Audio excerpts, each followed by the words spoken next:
भारत के कई राज्यों में स्वाइन फ्लू, बर्ड फ्लू और कोरोना वायरस जैसे बीमारी के प्रभाव के प्रकोप को जांच करने के लिए भारत ने कई अहम कदम उठाए हैं, कई मजबूत कदम उठाए हैं, उसकी घोषणा कर दी है जांच करने के लिए। दोस्तों, आज की इस वीडियो में हम बात करने वाले हैं भारतीय दंड संहिता की धारा 188, 269 और 270 में क्या सजा है, क्या प्रावधान है और कैसे इसमें जमानत मिलती है। दोस्तों, अगर किसी व्यक्ति पर धारा 188, 269 और 270 में किसी का चालान कट गया है तो उसे कैसे जमानत मिलती है, आज की इस वीडियो में हम पूरे डिटेल से बात करने वाले हैं। और ये तीनों धाराएं किन परिस्थितियों में लागू की जाती है, आज की इस वीडियो में हम पूरे डिटेल से बात करने वाले हैं। दोस्तों, मैं हूं कुमार प्रदीप, आप लोग का बहुत बहुत स्वागत है मेरे चैनल पे। दोस्तों, अगर आप मेरे चैनल पे नए हैं तो लाइक, कमेंट, शेयर जरूर करें। अगर आप मेरे चैनल पे पुराने हैं तो बेल आइकन को दबाएं जिससे मेरी वीडियो आप तक तुरंत पहुंच सके। तो चलिए दोस्तों, वीडियो को स्टार्ट करते हैं।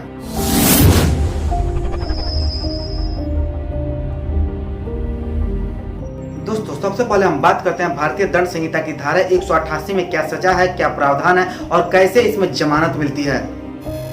सबसे पहले हम जान लें कि कोरोना वायरस से लड़ने के लिए लॉकडाउन की घोषणा महामारी कानून 1897 के तहत लागू किया गया है। इसी कानून में प्रावधान किया गया है कि अगर लॉकडाउन में सरकार द्वारा दिए गए निर्देशों का कोई व्यक्ति उल्लंघन करता है तो उस पर भारतीय दंड संहिता की धारा 188 के तहत कानूनी कार्रवाई की जाएगी। 1897 के महामारी कानून के सेक्शन 3 में इस बात का जिक्र किया गया है कि अगर कोई प्रावधानों का उल्लंघन करता है, सरकार या कानून के निर्देशों या नियमों को तोड़ता है तो उसे आईपीसी की धारा 188 के तहत दंडित किया जा सकता है। इस संबंध में किसी सरकारी कर्मचारी द्वारा दिए गए निर्देशों का उल्लंघन करने पर भी आपके खिलाफ ये धारा लगाई जा सकती है। यहाँ तक कि किसी के ऊपर ये धारा लगवाने व कानूनी कार्यवाही करने के लिए ये भी जरूरी नहीं है कि उसके द्वारा नियम तोड़े जाने से किसी का नुकसान हुआ हो या नुकसान हो सकता हो। अगर आपको सरकार द्वारा जारी उन निर्देशों की जानकारी है फिर भी आप उनका उल्लंघन कर रहे हैं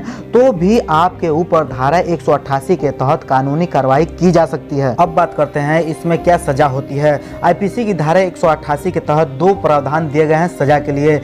पहला यह है कि अगर आप सरकार या किसी सरकारी अधिकारी द्वारा कानूनी रूप से दिए गए आदेशों का उल्लंघन करते हैं या आपकी किसी हरकत से कानून व्यवस्था में लगे शख्स को नुकसान पहुंचता है तो आपको कम से कम 1 महीने की जेल या 200 रुपये का जुर्माना या दोनों से दंडित किया जा सकता है। और दूसरा यह है, अगर आपके द्वारा सरकार के आदेश का उल्लंघन किए जाने से मानव जीवन, स्वास्थ्य या सुरक्षा आदि को खतरा होता है तो आपको कम से कम 6 महीने की जेल या 1000 रुपये का जुर्माना या दोनों से दंडित किया जा सकता है, आपको सजा दिया जा सकता है। दोस्तों, इस धारा में कोर्ट से ही आपको जमानत मिल सकती है क्योंकि यह एक गैर संज्ञेय अपराध है जिसमें आपको आसानी से जमानत मिल सकती है, लेकिन आपको कोर्ट जाना पड़ेगा, उसके बाद ही आपको जमानत मिल सकती है। दोस्तों, अब बात करते हैं भारतीय दंड संहिता की धारा 269 में क्या सजा है, क्या प्रावधान है और कैसे इसमें जमानत मिलती है और किन परिस्थितियों में इसे लागू किया जाता है।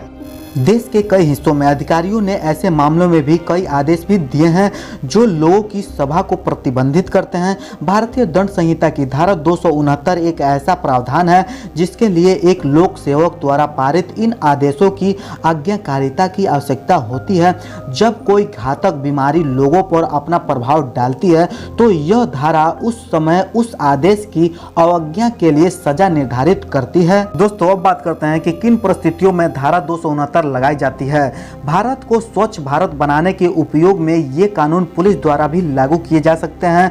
इनमें सार्वजनिक स्थान पर थूकने, सड़क पर कचरा डंप करने, खुले में पेशाब करने और शौच करने, स्वाइन फ्लू से पीड़ित होने पर सार्वजनिक रूप से मास्क न पहनने, मेडिकल प्रतिष्ठानों द्वारा पंजीकरण काउंटर पर मास्क उपलब्ध नहीं कराने और लागू नहीं करने जैसे विभिन्न कार्यों के लिए लागू किया जा सकता है। अब बात करते हैं भारतीय दंड संहिता की धारा 269 में क्या सजा हो सकती है। तो जो कोई भी व्यक्ति विधि विरुद्ध रूप से या उपेक्षा से ऐसा कार्य करेगा जिसे वह जानता है या फिर विश्वास करने का कोई कारण रखता है कि जीवन के लिए संकटपूर्ण किसी रोग का संक्रमण फैलना संभव है तो वह दोनों में से किसी भांति के कारावास से जिसकी अवधि 6 माह तक की हो सकती है या जुर्माने से या फिर दोनों से दंडित किया जाएगा। अब बात करते हैं कि इसमें जमानत कैसे मिलती है। इसलिए इस धारा का उद्देश्य किसी गैर कानूनी या लापरवाह कृत्य करने वाले व्यक्ति को दंडित करना है जिससे एक खतरनाक बीमारी फैल सकती है जिसमें उस व्यक्ति को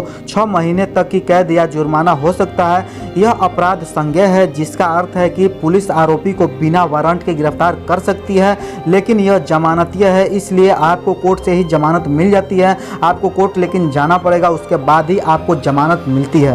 दोस्तों अब बात करते हैं भारतीय दंड संहिता की धारा 270 में क्या प्रावधान है, क्या सजा है और कैसे इसमें जमानत मिलती है। अगर कोई व्यक्ति इसमें गिरफ्तार कर लिया गया है, उसका चालान कट गया है, तो उसे इसमें जमानत कैसे मिलती है, अब बात करते हैं।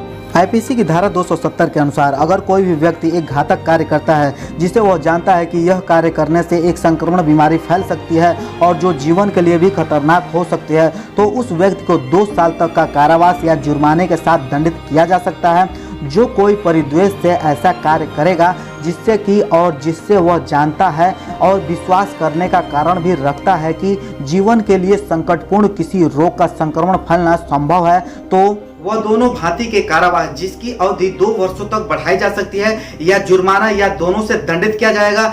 दोस्तों आज की इस वीडियो में आपने जाना कि भारतीय दंड संहिता की धारा 188 और 269 और 270 में क्या सजा है, क्या प्रावधान है और कैसे इसमें जमानत मिलती है। दोस्तों अगर कोई व्यक्ति इन तीनों धाराओं में कोई गिरफ्तार हुआ है यानी उसका चालान कट गया है, तो उसे कैसे जमानत मिलती है, आज की वीडियो में आपने जाना। दोस्तों मैं आशा करता हूं कि आज का वीडियो आप लोग को पसंद आया होगा। दोस्तों अगर आज का वीडियो आप लोग को पसंद आया हो तो लाइक कमेंट शेयर जरूर करें। अगर आपके मन में कोई भी डाउट हो, कोई भी सवाल हो तो मुझसे कमेंट करके पूछ सकते हैं। आप लोग का बहुत बहुत धन्यवाद। जय हिंद, वंदे मातरम।